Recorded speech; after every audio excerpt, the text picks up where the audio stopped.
If you dare to explore the darkest mysteries, subscribe now to Whispers in the Dark. Activate notifications and be prepared to hear whispers that may haunt you even in the silence of the night. Real stories, mysterious events, and spine-chilling tales. But beware, fear will always be your companion here. Click the subscribe button before it's too late. The Watchful Neighbor. I'll never forget the way my stomach dropped the first time I noticed something was off in my apartment. It was a Tuesday, and I came home from work feeling drained, as usual. I tossed my bag on the couch, headed to the kitchen, and froze. The cabinet under the sink was slightly open, which was strange because I always shut it tightly. It's just a habit. I hate clutter. When I opened it, I found the cleaning supplies rearranged. I chalked it up to being tired that morning and forgetting how I'd left things, but something felt wrong. Not urgent, just wrong. The air in the apartment was different, too. Stale, like someone had been there. But again, I brushed it off as paranoia. The next couple of days, little things kept piling up. My bedroom window was unlocked, even though I hadn't touched it in weeks. A pair of earrings I swore I'd left on the dresser were on the bathroom counter instead. Then there was the smell, a faint cologne that wasn't mine and definitely wasn't from anyone I'd invited over. By Friday night, I was spooked enough to start double-checking locks before bed. I even pushed my dresser in front of my bedroom door, thinking maybe I was just losing it and needed the extra reassurance. Looking back, I wish I'd trusted my gut earlier. Saturday morning, I woke up to the sound of my bedroom door creaking, which was impossible because I'd barricaded it the night before. My heart was pounding so hard I thought it might burst. The dresser had been moved, just slightly, but enough for someone to slip through. I jumped out of bed and immediately checked the rest of the apartment. Nothing seemed out of place, but that faint smell of cologne was stronger, almost like someone had been standing right there in my room. My hands were shaking as I checked all the locks again, this time wedging chairs under the doorknobs for good measure. I even called a friend and joked about being paranoid, though I wasn't laughing. That night, I barely slept. Around 3 a.m., I woke up to a noise, a faint clicking sound coming from the living room. My body went cold. I didn't even want to move, but curiosity got the better of me. I grabbed my phone, crept to the bedroom door, and opened it just enough to peek out. The living room was dark, but the sound was unmistakable. It was the lock on my front door. Someone was trying to unlock it from the inside. My knees nearly gave out. I couldn't see anyone, but I knew someone was there. I locked myself in the bedroom, called the police, and waited, clutching a pair of scissors like it was my last line of defense. The police arrived about 10 minutes later, but it felt like hours. I stayed in my bedroom until I heard them knock and announce themselves. When I finally opened the door, I explained everything. The noises, the strange smell, and the little things that had been out of place all week. They did a sweep of the apartment and didn't find anyone. I could tell by the way they exchanged glances that they thought I was overreacting, but one of them did notice scratches on the inside of the front door near the lock. He suggested it might be wear and tear, but I knew better. Those scratches weren't there before. I barely slept after they left, but when I did manage to drift off, I woke up to the sound of footsteps above me. The thing is, I live on the top floor, and there shouldn't be anyone up there. I couldn't move. I just lay in bed, holding my breath, trying to convince myself I was imagining things. The sound stopped as suddenly as it started, and for a moment, I thought I was in the clear. But then I heard a soft thud, like something heavy being dragged, and I knew someone was still there, someone who wasn't supposed to be. The next morning, I decided to skip work and head straight to my landlord's office. I needed answers. I told him everything, from the noises to the smell to the scratches on the lock. He looked concerned but hesitated before responding. Finally, He admitted that the tenant in the unit next to mine, an older man named Mr. Daniels, had been living there for over a decade. "He's quiet, keeps to himself," my landlord said, like that was supposed to make me feel better. I pressed him about security, but he brushed it off, saying the building had no history of break-ins. I left feeling frustrated and still unsafe. That night, I installed a cheap security camera by the front door. It wasn't much, but it gave me a little peace of mind. I spent the evening scrolling through my phone, trying to distract myself, when I got a motion alert from the camera. My heart sank. I opened the app, expecting to see an empty hallway, but instead, there he was, Mr. Daniels. He was crouched by my door, fiddling with the lock. I froze. He was so calm, so deliberate, like he'd done this 100 times before. I wanted to scream, but instead, I recorded everything, then called the police again. The police arrived faster this time, and I showed them the footage. One of the officers knocked on Mr. Daniels' door while the other stayed with me. I heard shuffling inside his apartment, and then the door opened just a crack. Mr. Daniels acted surprised, even confused, as the officer asked if he'd been near my door that night. He denied everything, his voice calm and steady. It was unsettling how convincing he sounded. The officer pressed him further, and Mr. Daniels reluctantly allowed them to step inside. I stood in the hallway, trying to control my shaking hands, as they searched his apartment. When they came back out, the officer looked uneasy.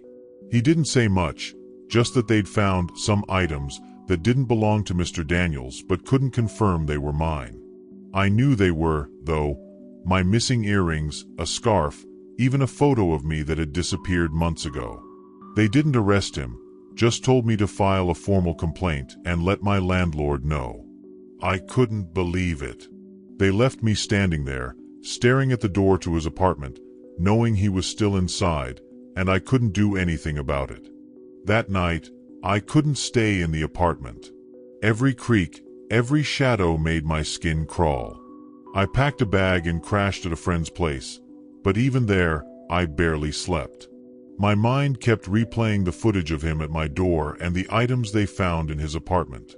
How long had he been watching me? How often had he been inside? The thought made me nauseous.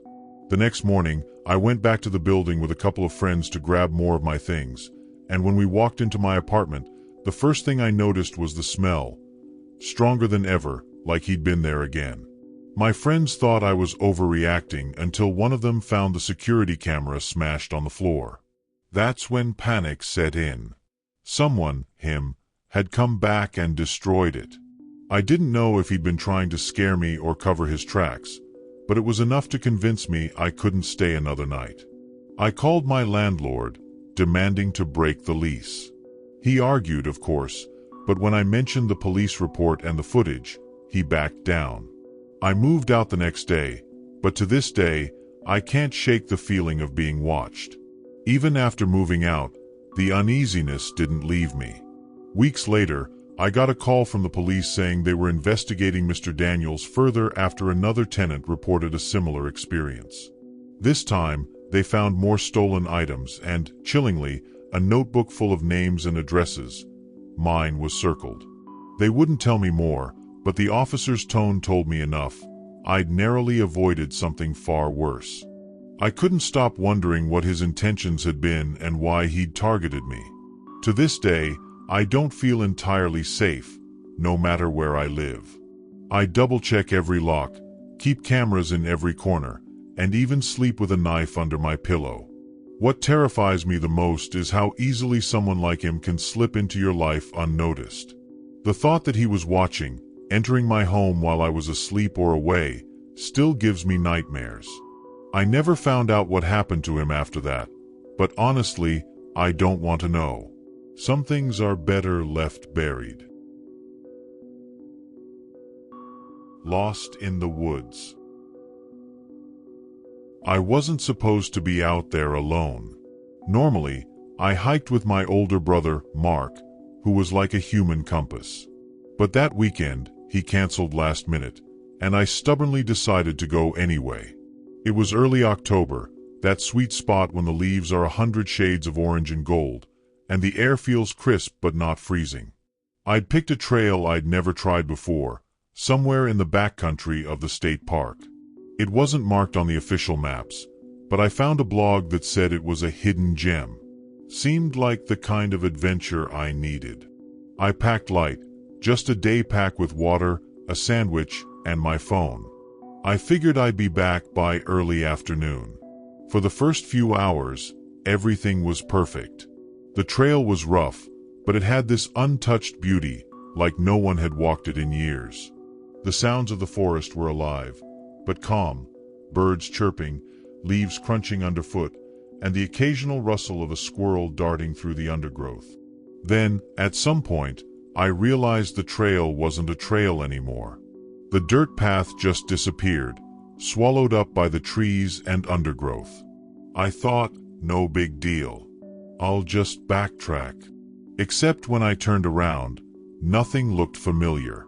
I hadn't noticed how thick the forest had become, and the trees all looked the same. That sinking feeling hit me, the one where your gut twists and your throat goes dry. I was lost. I tried not to panic. They say that's the first rule when you're lost, right? Stay calm, retrace your steps, and don't waste energy. I turned back the way I thought I came, but the more I walked, the less certain I was. The sun was starting to dip behind the treetops, casting long shadows that twisted and stretched like they were alive. Every snapping twig felt louder. I told myself it was just wildlife, deer, maybe a raccoon, but my gut wouldn't let it go. Something felt off. The air had shifted, like the forest was holding its breath. After about an hour of wandering, I stumbled into something I wasn't expecting, a clearing. It was small, surrounded by trees that seemed taller and darker than the ones I'd been walking through. And there, right in the center, was an old-fashioned steel trap, the kind you'd see in movies for catching bears. It was rusty, with jagged teeth, and looked like it had been there forever. But the ground around it was disturbed, the dirt freshly turned. My stomach churned as I noticed more of them, half buried in the leaves, spaced out like someone had set them intentionally. What the hell? Who sets traps out here, this far off the grid? I froze, scanning the area like my life depended on it. My breathing was too loud, my heartbeat a drum in my ears. It wasn't just the traps, it was the way the forest felt, like it was watching me. That's when I saw it. A rope. No, several ropes. They were strung between the trees like a crude perimeter, camouflaged by leaves and branches. At one end of the clearing, something hung from one of them. It was small, swinging slightly in the breeze. I crept closer, squinting until I could make it out. A rabbit, freshly caught and limp, its fur matted with blood. I gagged, stumbling backward, but I caught sight of something even worse. Footprints. These weren't the kind of tracks hikers leave behind. They were heavy, uneven, like whoever made them was carrying something. And they weren't old. Damp soil clung to the edges. My pulse skyrocketed. Whoever had set those traps wasn't just some random hunter. They were here, and recently. I backed away slowly, trying not to step on anything that would make noise. But just as I turned to slip back into the trees, I heard it. Voices. The voices weren't close, but they weren't far either, low, guttural murmurs drifting through the trees. I couldn't make out the words, but the tone sent a shiver through me. They sounded tense. Angry, maybe. I dropped to a crouch, instinctively pressing myself against the nearest tree. My phone. I fumbled to pull it out of my pocket, praying for a signal, but the screen mocked me with a single bar that flickered and disappeared. Great. Just great. The voices grew louder, and soon I could hear the crunch of footsteps on dry leaves. More than one pair. My mind raced, hide or run. My eyes darted around, desperate for a place to disappear. That's when I spotted the hollowed-out trunk of a fallen tree, maybe 20 feet away. I crawled toward it on my hands and knees, wincing at every snap of a twig beneath me. By the time I slid inside, the voices were close enough that I could catch fragments of their conversation.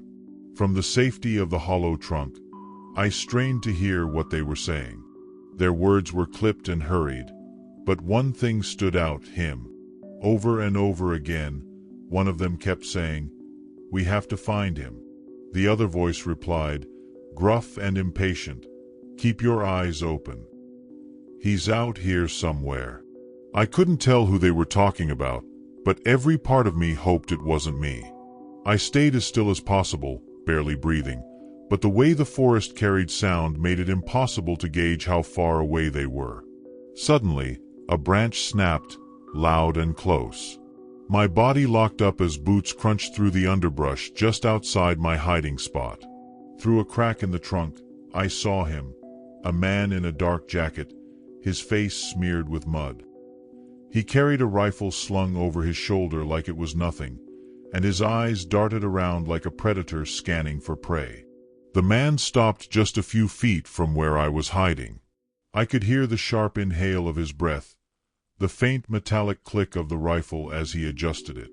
My heart was pounding so hard I was sure he could hear it. He muttered something under his breath, words I couldn't make out but filled with frustration, and turned back toward the other voice, deeper in the woods. "Anything," the second man called, his voice raspy and impatient. "Not yet," the first replied, spitting on the ground.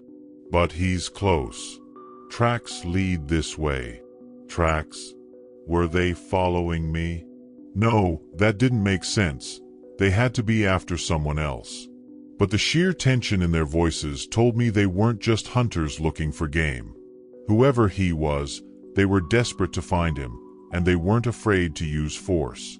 I stayed in the hollow for what felt like an eternity, barely daring to blink. The two men regrouped somewhere out of sight, their voices blending into a low hum before fading entirely. Still, I didn't move. What if they were circling back? What if they'd seen me and were waiting for me to make a mistake? My body ached from staying in the same cramped position, but the fear kept me rooted in place. Eventually, the forest fell silent again, but not the peaceful kind of silence I'd heard earlier. This was heavy, like the air itself was holding back a scream. When I finally gathered the courage to crawl out, the woods looked darker. The sun had dipped lower than I'd realized, and the shadows stretched like jagged claws across the forest floor. I needed to move. Staying in one spot didn't feel safe anymore. But which way? Every direction looked the same. I decided to head downhill, figuring it might lead me to a stream or road. But with every step, my nerves were on edge. The trees felt closer, the air colder, and every sound made me flinch. About 20 minutes in, I came across something that stopped me in my tracks. A campsite. It wasn't a normal one. No tents or folding chairs, no signs of hikers. Instead, there was a lean-to made of sticks and tarp, a half-burned fire pit, and a pile of strange items. Empty cans, crumpled cigarette packs, and something that looked like a knife sharpener. What made my stomach churn, though, were the clothes. They were scattered near the fire pit, ripped, dirty, and stained with dark blotches. I didn't need to get closer to know what they were. Blood. I froze, my mind spinning. Was this the men's camp? Or worse, was it whoever they were hunting? Either way, I didn't want to stick around to find out. But just as I turned to leave, I heard it again, voices, closer this time. I darted behind a tree, my chest tightening as the voices grew clearer. They weren't the same men as before. These ones were louder, more reckless, their words slurred like they'd been drinking. I caught fragments as they approached the camp. "Left it here. Idiot. Won't get far." My pulse was a thunderstorm in my ears. These weren't hikers. These weren't rangers. These were men who didn't care if anyone saw what they were doing. One of them stepped into view, a burly guy with a patchy beard and a shotgun hanging lazily in his grip. His companion followed, wiry and jittery, his hands stuffed into a filthy jacket. They moved through the camp, cursing and kicking at the scattered items.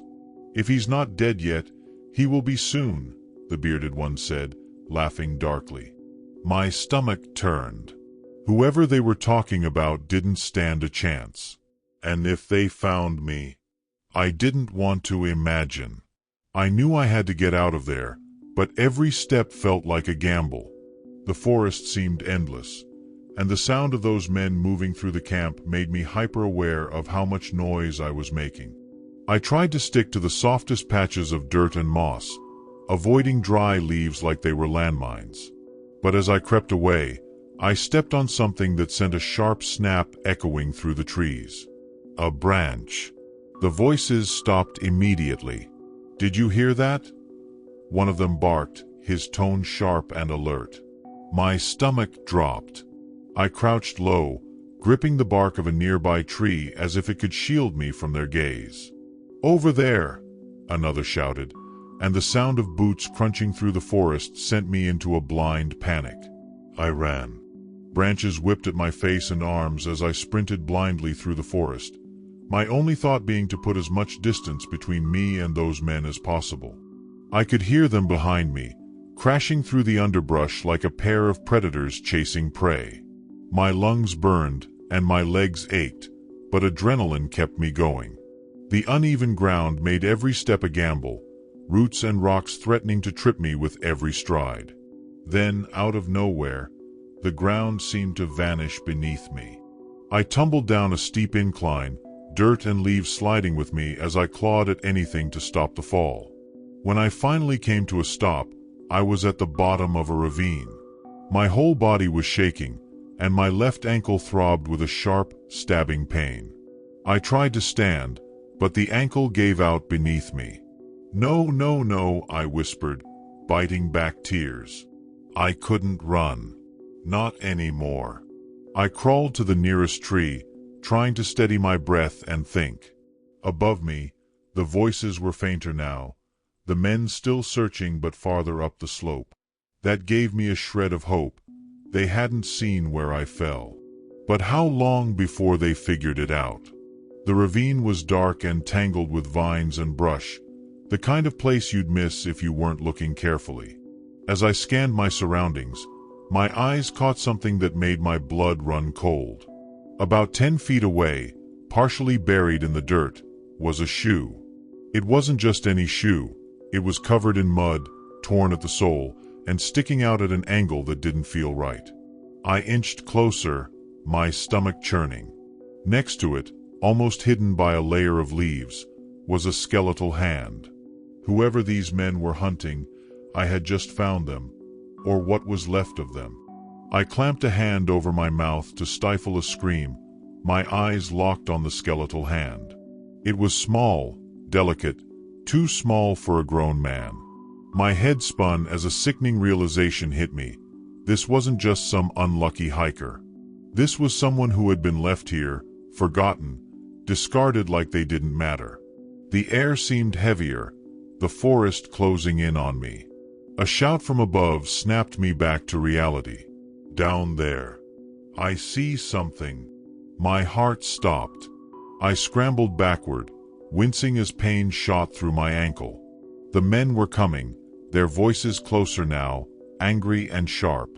I forced myself to move, dragging my body deeper into the ravine, using roots and rocks to pull myself forward. The undergrowth was thick, scratching at my skin, but it gave me cover. I didn't dare look back. The ravine twisted and narrowed as I crawled through it, the walls of dirt and stone rising higher on either side. I could hear the men crashing closer, their voices louder now. "There's something down there. Check it," one of them yelled. Panic set in as I realized they were descending into the ravine, their footsteps echoing off the tight walls. I knew I wouldn't be able to outrun them, not like this. Desperate, I spotted a cluster of bushes growing against the ravine wall. I threw myself into them, ignoring the sharp branches clawing at my skin. The foliage was dense enough to hide me, but I had to bite my lip to keep from crying out as I adjusted my injured ankle. Through the leaves, I could see their flashlights cutting through the growing darkness, their beams bouncing erratically off the ground and walls. One of them was close enough now that I could see the gleam of his rifle. The flashlight beams danced closer, illuminating the ground just feet away from where I hid. My body was rigid, every muscle screaming at me to move, but I knew better. Any noise now would give me away. One of the men stopped right in front of the bushes, his boots crunching on the dirt. "You see anything?" he shouted back to his partner, his breath heavy and labored. "Not yet," the other yelled, his voice farther up the ravine. The man in front of me muttered a curse under his breath, shifting the rifle in his hands. For a terrifying moment, he swept his flashlight toward the bushes. The beam grazed over me, and I held my breath so hard it felt like my lungs might burst. But then, mercifully, he moved on. I waited, frozen, until his footsteps faded into the distance. When I could no longer hear their footsteps, I finally exhaled, but the relief was fleeting. I knew they weren't giving up. If I didn't find a way out of the ravine soon, they'd circle back, and my hiding spot wouldn't save me a second time. Gritting my teeth against the pain, I began crawling along the edge of the ravine, keeping low and slow, praying the undergrowth would shield me from view. After what felt like hours but was probably only minutes, I spotted something ahead, an opening in the ravine wall. It was narrow, barely more than a crack, but it looked like it led into some kind of cave. 1,000 thoughts raced through my mind. Was it a dead end? A trap? But I didn't have time to hesitate. The men's voices were starting to echo again, their search closing in. I squeezed into the opening, my heart hammering in my chest, and disappeared into the dark. The cave was colder than I expected, the air damp and heavy with the smell of earth. My hands groped along the jagged walls as I shuffled deeper inside, the darkness swallowing me whole. The faint light from the entrance quickly disappeared, leaving me in pitch black. My breathing was ragged, and the pain in my ankle throbbed with every movement, but I pushed forward. This was my only chance. Behind me, I heard the crunch of boots on gravel. One of them was close to the entrance now, his flashlight beam slicing into the cave. "You think he's in here?" he called to his partner, his voice reverberating off the walls. "Only one way to find out," the other replied, his tone laced with cruel amusement. My blood ran cold as the light moved farther into the cave, its glow creeping closer to where I was huddled against the wall.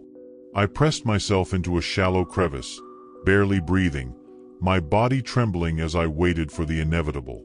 The flashlight beam swept closer, illuminating every jagged surface of the cave. I could see the shadow of the man holding it, tall and menacing, cast against the rough walls.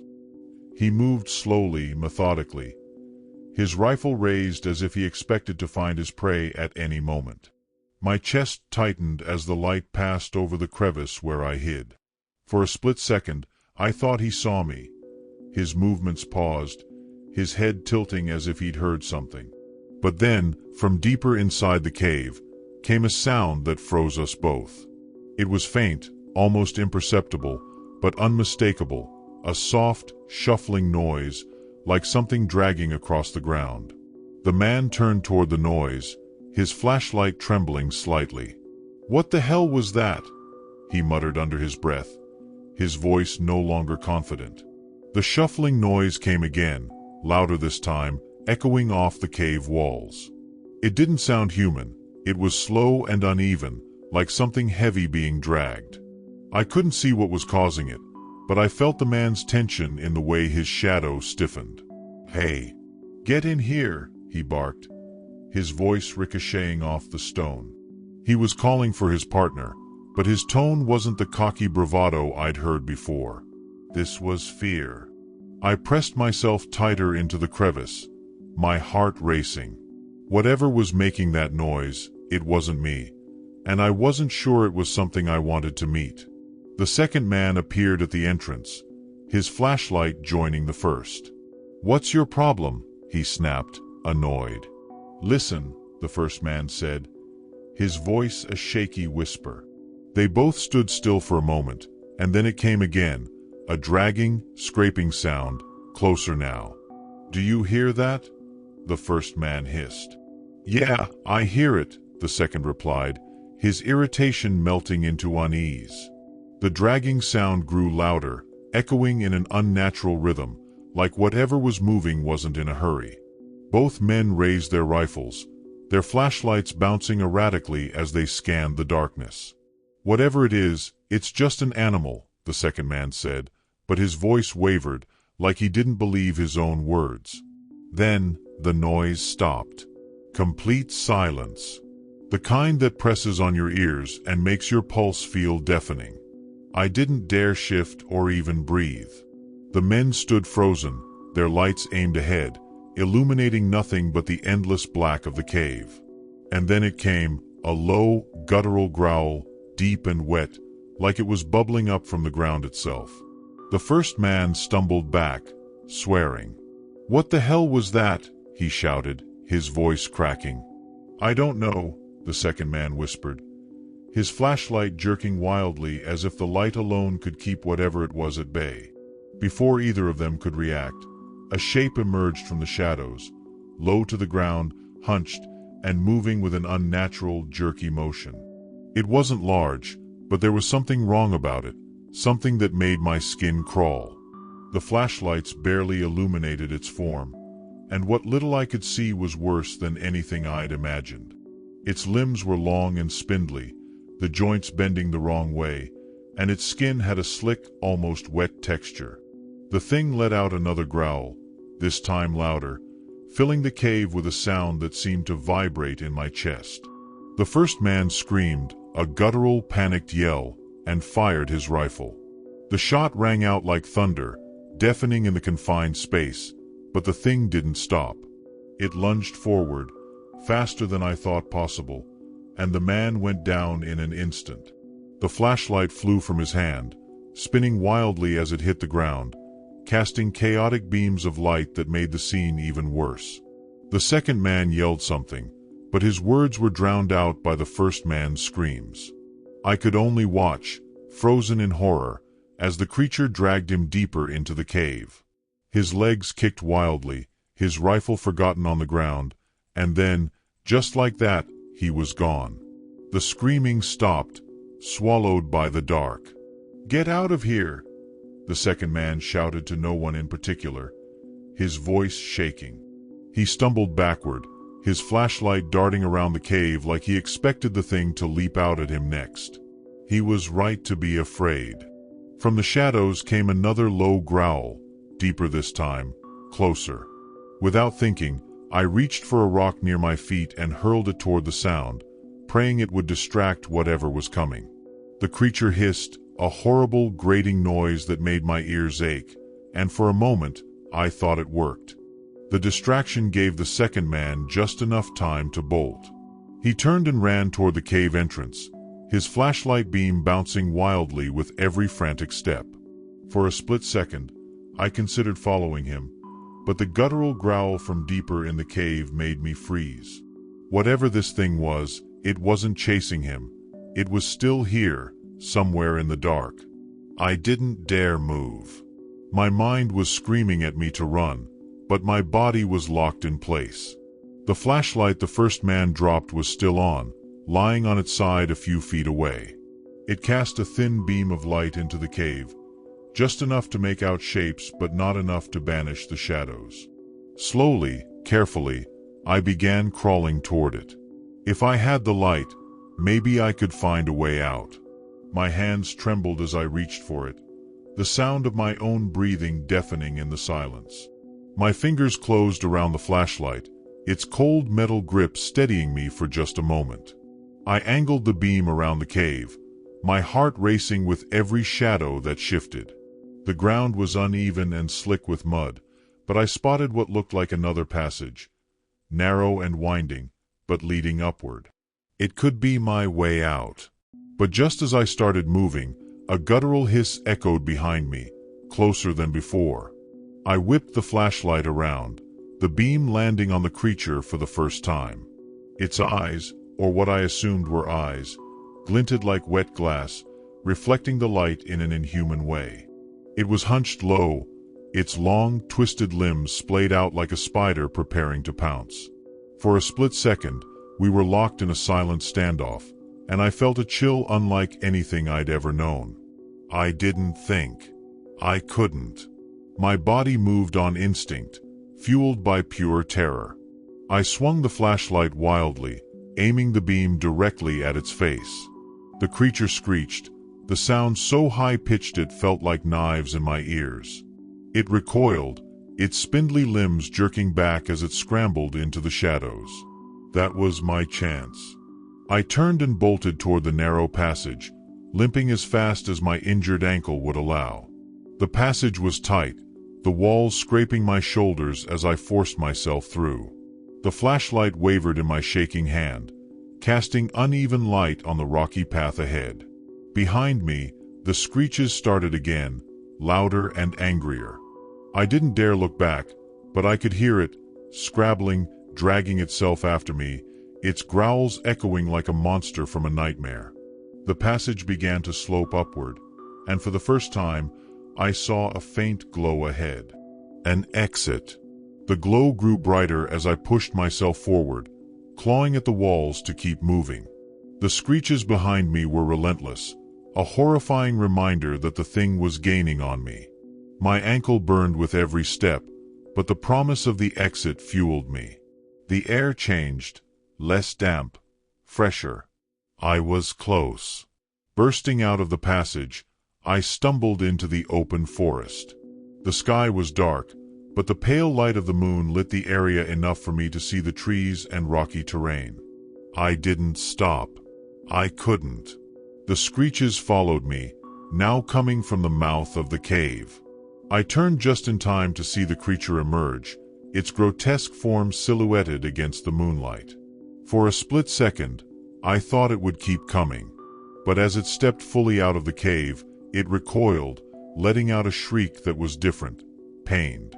The creature retreated, its limbs jerking awkwardly as it scrambled back into the cave. I stood there, frozen, trying to make sense of what had just happened. The moonlight, it was like the thing couldn't handle it. It hadn't chased me into the forest. It had stopped the second it left the shadows. My chest heaved as I realized I'd narrowly escaped. I didn't wait around to test the theory. With no sense of direction, I hobbled as fast as I could away from the cave, following the slope downhill. The pain in my ankle was excruciating, but adrenaline kept me moving. Eventually, I heard it, the faint sound of running water. A stream. I followed it, hoping it would lead to civilization, and after what felt like hours, it did. I stumbled onto a dirt road, and minutes later, headlights appeared in the distance. The truck slowed as it approached, its headlights momentarily blinding me. A man leaned out of the driver's window, his face lined with concern. "You all right? What the hell happened to you?" he asked. I opened my mouth to speak, but no words came out. I must have looked half dead, covered in mud, scratches, and barely able to stand. He helped me into the passenger seat and handed me a bottle of water. As we drove, I told him bits and pieces, about getting lost, the traps, and the men. I didn't mention the creature. Who would believe me? He dropped me off at a ranger station, where I was patched up and eventually taken to the hospital. The rangers promised they'd investigate the area, but when I called a week later to follow up, they said they didn't find anything. No traps, no campsite, no signs of the men or the creature. To this day, I don't know what I saw in that cave. Maybe it was a wild animal twisted by my fear, or maybe it was something worse, something that shouldn't exist. I haven't been back to the woods since, and I never hike alone anymore. Every now and then, though, I'll dream about that guttural growl, and I wake up with the feeling that it's still out there, waiting for someone else to stumble into its darkness. The Intruder Dad. I had no reason to think that night would be different from any other babysitting gig. The parents, Lisa and Tom, were friendly and seemed relieved to have someone watch their kids, Ella, 6, and Max, 4, for a few hours. It was a quiet neighborhood, the kind where porch lights and picket fences make you feel safe. They left around 7:30 p.m., reminding me that the kids had an 8 p.m. bedtime. "We'll be back by midnight," Lisa said, smiling as they walked out the door. By 8:30, the kids were tucked in, and I was in the living room scrolling through my phone with a bowl of popcorn, feeling pretty relaxed. That's when I heard it, 3 sharp knocks at the front door. Not the kind of polite knock you'd expect, but loud, like someone demanding to be let in. At first, I thought it might have been a neighbor or a package delivery, though it was a weird time for either. Peeking through the peephole, my stomach dropped. A man stood there, tall, broad-shouldered, and fidgeting, like he couldn't stand still. He had this fake, forced smile plastered on his face that didn't reach his eyes. When he saw me looking, he leaned closer to the peephole and said, "It's okay, I'm their dad. I just need to see my kids." My heart started racing because Lisa and Tom hadn't mentioned anything about an ex or a custody situation. Something about him felt off. His tone was calm, but there was this edge to it, like he was barely holding something back. I froze, unsure of what to do. Everything about him set off alarm bells in my head, but a part of me hesitated. What if he really was the kid's dad? Maybe Lisa and Tom had just forgotten to mention something. Still, the way he kept shifting his weight and glancing over his shoulder made it hard to believe he was telling the truth. I tried to stall. They're asleep," I said through the door, keeping my voice as steady as I could.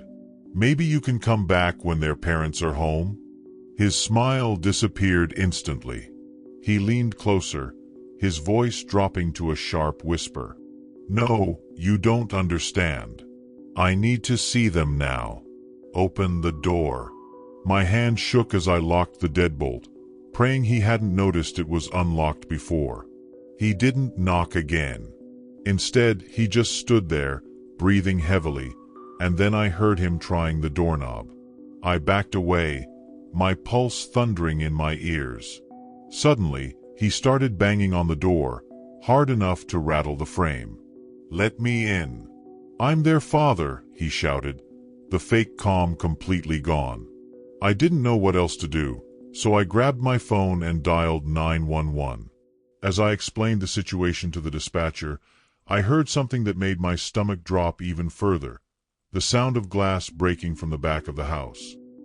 "He's trying to get in," I whispered, barely able to keep my voice steady.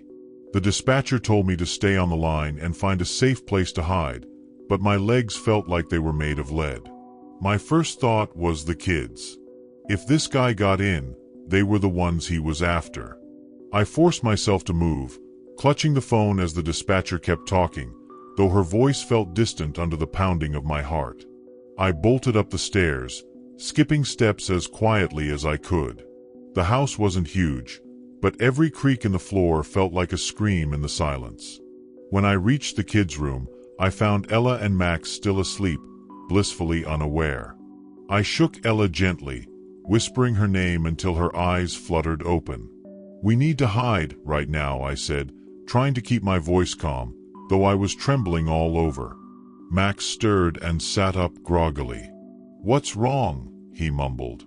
"Sure," I said, motioning for them to follow me. "It's like a game, okay? We have to be very quiet."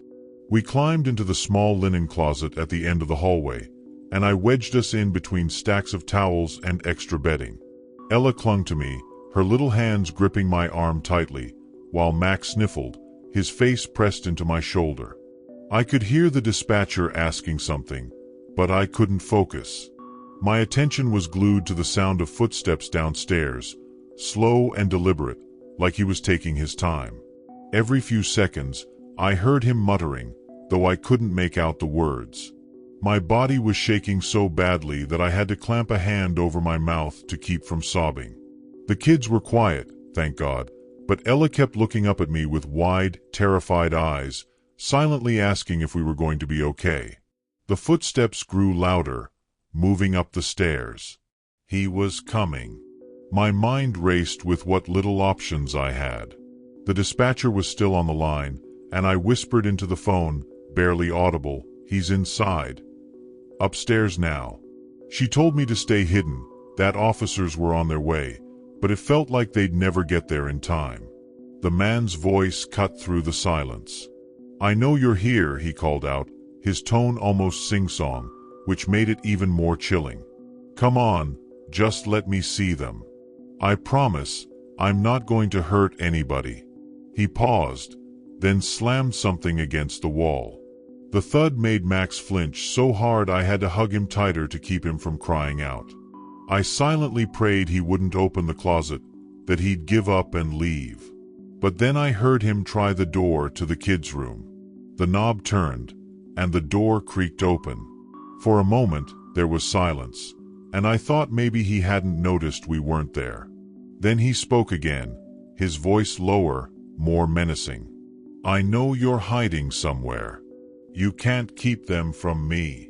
I felt Ella's tiny hands gripping me tighter as tears welled up in her eyes. The footsteps grew closer, moving into the hallway. My heart felt like it would stop as his shadow passed in front of the thin crack beneath the closet door. He paused there for what felt like an eternity, so close I could hear his breathing, slow, steady, like he was savoring the moment. I held my breath, silently begging him to keep walking, but then the doorknob rattled.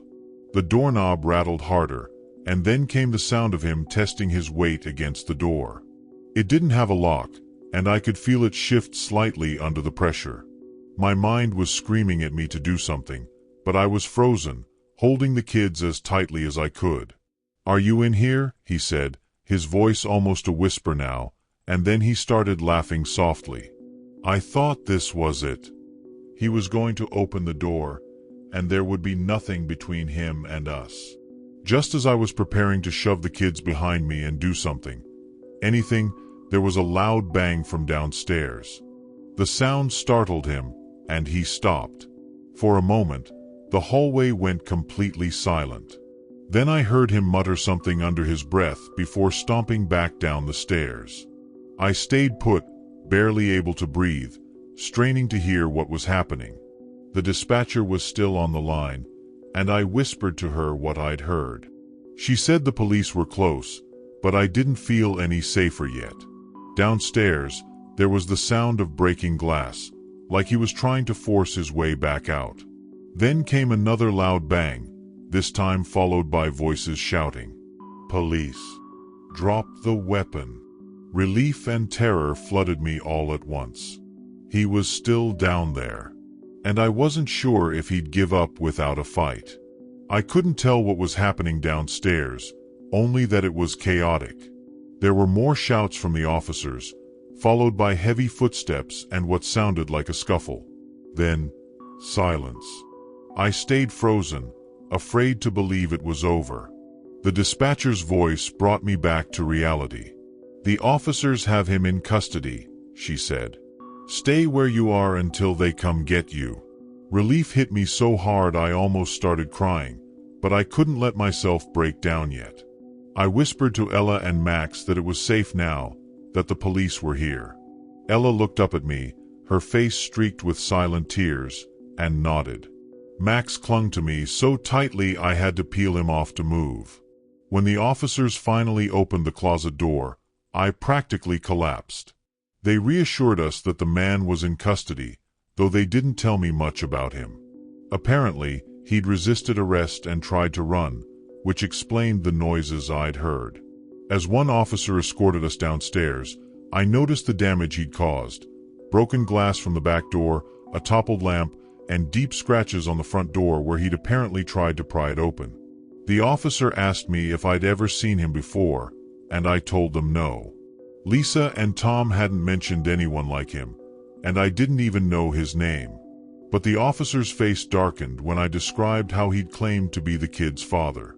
"We'll look into it," he said, but he didn't sound optimistic. Lisa and Tom arrived shortly after the police called them. Lisa was shaking, clutching the kids tightly as they explained they didn't know who the man was. "He's not their father," she kept repeating, her voice cracking. Tom asked me 100 questions.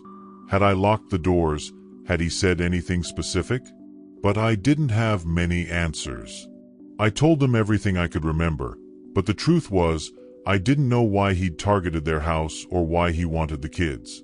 One of the officers mentioned they'd found no ID on him, just a few tools, a crowbar and a knife, stuff that made my stomach churn just thinking about. Even after he was taken away, I couldn't shake the feeling he'd come back. The way he had spoken, the calm in his voice at first, like he believed he had a right to be there. It haunted me. The officers said he was likely someone with mental health issues, or maybe even a criminal looking for an easy target. But I didn't buy it. He'd known their names. He'd known to go straight for the back door when I didn't let him in the front. Even now, months later, I still think about that night. Sometimes I wake up in a cold sweat, sure I'll hear those footsteps again, or that low, menacing voice saying, "I know you're in here." The scariest part? They never told me who he was or what his motive might have been. After his arrest, it was like he vanished. No charges were ever filed, no follow-ups from the police, nothing.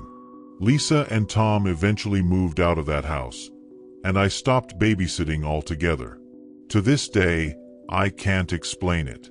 All I know is that for a few terrifying hours, I was face to face with someone who wasn't just dangerous, he was deliberate. And if the police hadn't arrived when they did, I don't know if we'd have made it out alive. The gas station fugitive. I still remember the cold bite of that night, even though it's been years. It was late October 2015. I was on a cross-country trip, driving from Spokane to Denver. I had been in this transitional phase, trying to figure my life out after a rough breakup. I'd quit my desk job a month earlier, sold most of my stuff, and packed what was left into my beat-up Subaru. The plan was to take my time, clear my head, and maybe figure out what the hell I wanted next. That night, I had driven for hours without seeing much of anything except endless stretches of two-lane highway and the occasional tumbleweed.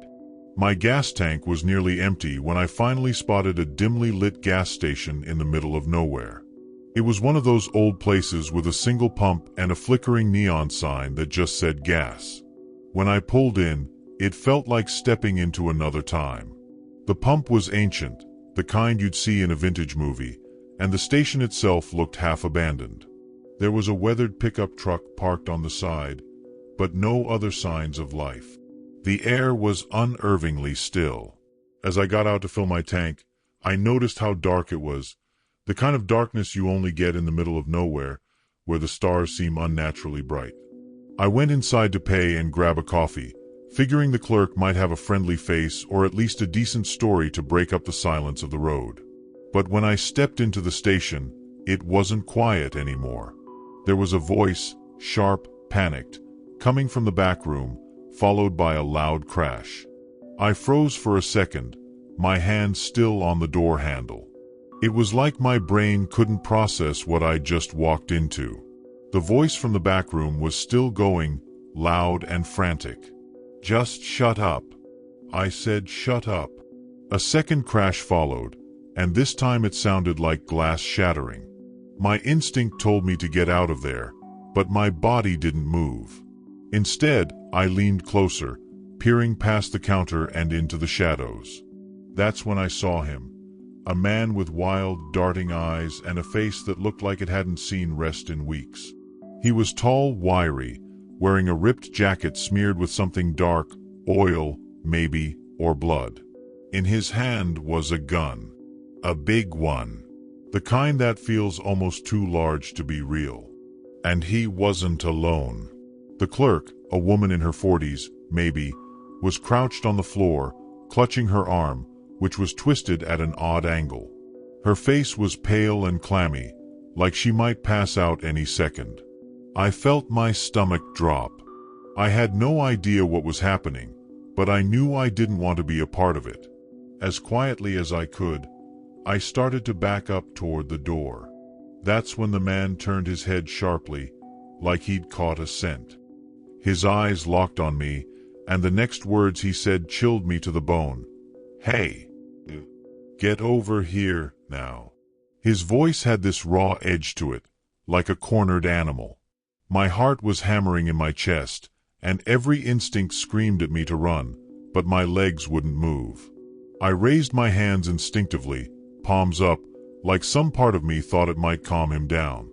"I am just here to get gas," I stammered, my voice cracking. The man didn't seem to care. He pointed the gun straight at me, motioning for me to step inside. "Shut the door. Now," he barked.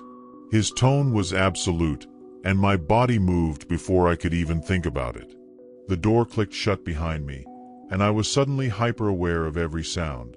The hum of the fluorescent lights, the faint wheeze of the clerk trying not to cry, and the uneven breathing of the man with the gun. He glanced toward the window, then back at me, his paranoia radiating off him like heat. "Phone. Wallet. Keys. Put 'em on the counter." I hesitated for half a second, and his grip on the gun tightened. "Now!" he yelled, and I flinched so hard I nearly dropped my keys before setting everything down. My mind was racing. I didn't have a plan, not even an idea of what this guy wanted. Robbery? A getaway? Whatever it was, it didn't look like things were going smoothly for him. I could see it in his movements. Erratic, shaky, like he was trying to keep control of something that was already spiraling. He motioned for me to sit on the floor next to the clerk. "Both of you. Down." I lowered myself slowly, sitting cross-legged on the sticky tile. The clerk shot me a desperate glance, her lips trembling like she was trying to form words but couldn't. I wanted to tell her it'd be okay, but how could I? I didn't believe it myself. I looked at the man again, taking in every detail. The dirt-streaked face, the sunken cheeks, and that desperate, almost feral look in his eyes. It was the look of someone with nothing left to lose. The minutes crawled by, each one feeling like an eternity. The man paced the tiny store like a caged animal, muttering to himself in low, frantic tones. I caught snippets of his rambling, something about needing time and getting out clean. His hands wouldn't stay still, constantly fiddling with the gun or wiping at his face. The clerk shifted slightly next to me, and I noticed she was cradling her arm. It was broken for sure, the swelling already setting in. She whispered something under her breath, too quiet for me to catch, but the man's head snapped toward her. "What did you say?" he snarled, pointing the gun in her direction. "Nothing. Nothing, I swear," she pleaded, her voice shaking. My heart was pounding so hard I was sure he could hear it. Then, the man's attention turned to me. "You. What's in your car?" he demanded, jerking his head toward the door. My mouth went dry. Just clothes, food, some camping stuff," I said, trying to sound calm. He studied me for a moment, his eyes narrowing like he was trying to figure out if I was lying. "Keys are in there, right?" I nodded, my stomach twisting. "Good," he said, almost to himself. "We're gonna use your car." My car. The realization hit me like a punch to the gut. This guy wasn't just looking for an escape, he was planning to take me with him. Suddenly, the idea of sitting still and waiting for this to end seemed a lot less safe. I needed to figure something out, fast, before he made his move. I was trying to think of a way out when the faint sound of tires on gravel caught all of our attention. A car was pulling up to the station. For a split second, I felt a surge of hope. Maybe it was someone who could help. But that hope quickly soured when I saw the look on the fugitive's face. His jaw tightened, and he moved to the window, peeking out cautiously. The gun stayed in his hand, but his grip shifted, steadier now. "Stay quiet," he hissed at us, his voice low and venomous. The clerk whimpered softly, and I could feel the tension in the room tighten like a noose. Outside, I could hear the distant clang of a car door shutting and then footsteps crunching toward the station. The fugitive moved quickly, pressing himself against the wall near the door, gun raised. I held my breath, every muscle in my body locked. A man walked into the store, middle-aged, with a ball cap and a plaid jacket.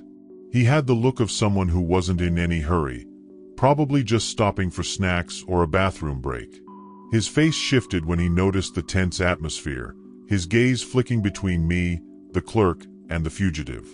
"What's going on?" he started, but the fugitive cut him off, raising the gun higher. "Don't move," he barked. The man froze, his hands instinctively going up. For a moment, none of us moved. The air felt like it was going to crack under the weight of the silence. The newcomer's face paled, but he kept his composure. "Hey man, I don't want any trouble," he said, his voice measured but wary. The fugitive's breathing grew heavier, and I could see the sweat beading on his forehead. He was unraveling, and it felt like we were seconds away from something snapping. "Please, phone. Now," the fugitive shouted, jabbing the gun toward the man. The stranger hesitated for just a second, long enough to make my stomach drop. "Don't test me," the fugitive roared, his voice cracking. Slowly, the man reached into his pocket and placed his keys and phone on the counter. "There. Okay. Just take it easy," he said, his hands trembling. But the fugitive wasn't calming down. His paranoia was feeding off itself, spiraling faster with every passing second. I glanced at the clerk. Her breathing was shallow, her face damp with sweat, but she gave me the faintest nod, like she understood what I was thinking. I didn't have a plan exactly, just a wild, desperate idea. I let my gaze shift toward the counter, where a display of travel mugs stood just within arm's reach. My pulse thundered in my ears as I weighed the risk. It was now or never. With a surge of adrenaline, I grabbed one of the mugs and hurled it at the fugitive's head as hard as I could. It hit him square on the temple, and he stumbled, swearing loudly. The gun wavered in his hand, and that split second of distraction was all the stranger needed. He lunged forward, grabbing for the fugitive's arm. The struggle erupted like a bomb going off, fast and chaotic. The stranger wrestled with the fugitive, grabbing at his arm and forcing the gun downward. I scrambled to my feet, my body moving on autopilot as adrenaline surged through me. The clerk let out a sharp cry, trying to crawl away from the chaos. The fugitive was strong, stronger than he looked, and he fought back with a wild desperation, his movements frantic and unpredictable. The two men crashed into a shelf, sending bags of chips and candy scattering across the floor. I could hear the fugitive shouting, his words slurred and furious, but I couldn't make sense of them. All I knew was that if he got control of the gun again, we were done for. Without thinking, I ran toward them. My hands found the first thing I could grab, a metal display stand, and I swung it with all the strength I had. It hit the fugitive's back with a dull thud, and he let out a guttural yell, momentarily losing his grip on the gun. The stranger took advantage of the opening, twisting the weapon out of the fugitive's hands and tossing it across the floor. It skidded under one of the shelves, out of reach. The fugitive, now unarmed, turned his wild eyes toward me, and for a terrifying moment, I thought he was going to charge. Instead, he shoved the stranger away and bolted for the door. "Hey!" the stranger shouted, but the fugitive didn't stop. He disappeared into the night, his footsteps fading quickly into the darkness. For a few moments, none of us moved. The store was silent except for the heavy breathing of the stranger and the clerk's muffled sobs. My knees felt weak, and I had to lean against the counter to steady myself. The stranger bent down, picking up the gun cautiously, holding it like it might bite him. "You okay?" he asked, his voice low and shaky, but neither of us could respond right away. The clerk finally managed a nod, though her face was ghostly pale. I couldn't stop looking at the door, half expecting the fugitive to come crashing back in at any moment. But all I could hear was the low hum of the station lights and the faint whistle of the wind outside. The stranger looked at me, then back at the clerk. "We need to call the cops," he said firmly. I nodded, fumbling for my phone before remembering it was still on the counter. I grabbed it and dialed with trembling fingers. As I explained everything to the dispatcher, my voice cracked more than once. "He's gone," I said, glancing toward the dark highway. "But he's on foot. He can't have gotten far." By the time I hung up, the stranger had locked the doors and was pacing nervously. The clerk sat slumped against the wall, her head tilted back and eyes closed like she was trying to block out the world. I didn't blame her. My hands were still shaking, and I wasn't sure if it was from fear, relief, or both. The police arrived about 20 minutes later, though it felt like hours. Red and blue lights flashed across the parking lot, cutting through the suffocating darkness outside. A pair of officers entered the store, their hands hovering near their holstered guns, scanning the scene with sharp eyes. The stranger was the first to speak, quickly explaining what had happened while I stayed frozen by the counter, still clutching my phone like a lifeline. The clerk tried to talk too, but her voice was barely above a whisper, her words broken by shaky breaths. One of the officers knelt beside her, gently reassuring her while the others started asking me questions. I recounted everything as best I could, but my thoughts felt scrambled, disjointed. By the time I was done, the clerk had been taken to an ambulance parked outside, and a group of officers was searching the area for the fugitive. They found his truck abandoned about a mile down the road, but he was long gone, swallowed up by the endless night. That thought stuck with me as I finally got back in my car, the officer's words echoing in my ears. "If he's desperate enough, he won't stop running. Be careful." I drove away with white knuckles on the steering wheel, the neon gas sign shrinking in my rearview mirror. I made it to Denver eventually, but something about that night still clings to me. His eyes, the wild look of a man with nothing left to lose. Every time I stop for gas in the middle of nowhere, I feel the same chill, the same quiet dread, wondering if he's still out there.